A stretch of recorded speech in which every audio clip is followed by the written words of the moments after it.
Hej og velkommen til Smart Endurance og velkommen til den her video, som skal fortælle jer lidt om, hvordan vi arbejder med Training Peaks i Smart Endurance. Det kan være, at du har arbejdet i Training Peaks før med en anden træner alene, og det kan også være, at det her det er helt nyt for dig. Det jeg vil gennemgå for dig i dag her på computeren, det bør sådan rimelig meget en til en kunne tages med over på din app på telefonen. Jeg synes klart, det er nemmest at lave al planlægning og forberedelse på computeren, og så du kun bruger din telefon til at tjekke træningen ud, og også at skrive noter eller beskeder, hedder det, til mig.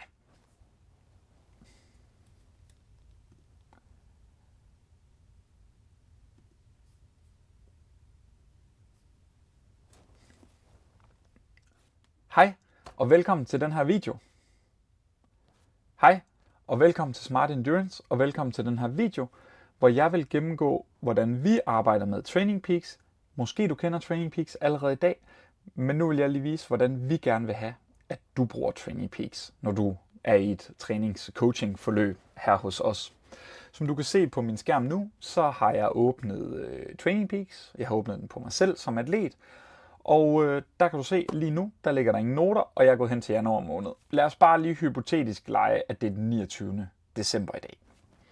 Så sidder jeg som atlet og vil gerne planlægge og give beskeder til min træner i næste uge, det vil sige fra den 5. til den 11. januar. Det kan være, at jeg ved, at tirsdag, der er der svømning med klubben. Onsdag har jeg lavet en løbeaftale, 6-10 km i 5-15 pace, cirka. Fredag, ingen træning på grund af arbejde og familieaftale.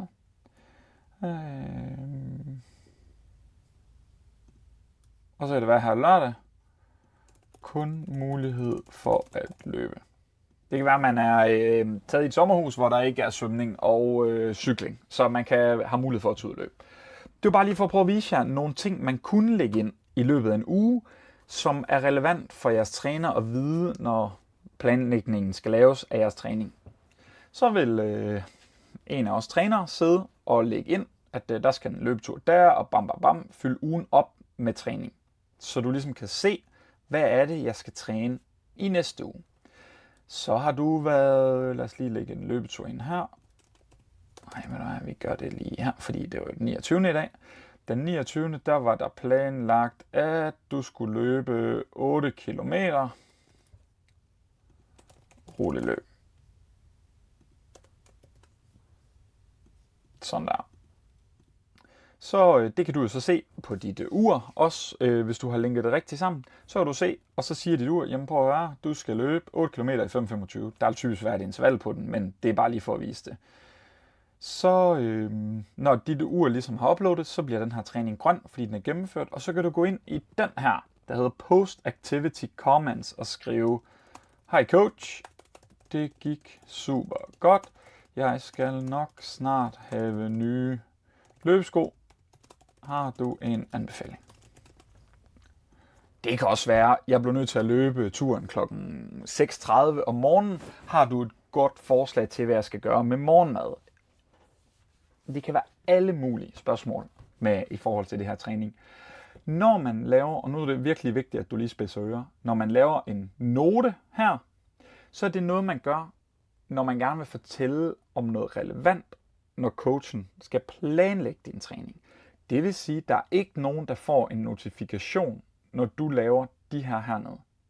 Når du skriver en besked her, en kommentar på en træning, der ligger, så får vi en notifikation, og så går vi ind og kan svare på beskeden. Lad os så sige, at der er planlagt den her træning, den var faktisk planlagt her, og der er noget, du ikke forstår ved den her træning. Det kan være, at det var en intervaltræning, og du er ikke lige helt sikker på, hvad er det lige med pausen, for du skulle løbe 5 gange 1000 meter, pause 2 minutter.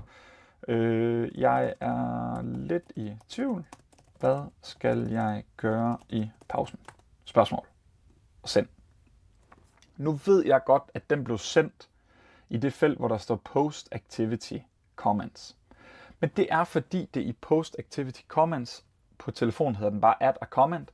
Det er der, vi får en notifikation. Det er der, vi finder ud af, at du har skrevet til os, og det er også der, hvor vi så går ind og svarer på din besked. Fælles for dem, der har succes ved Smart Endurance, de er monstergode til at lave kommentarer. De er virkelig gode til at få lavet noter.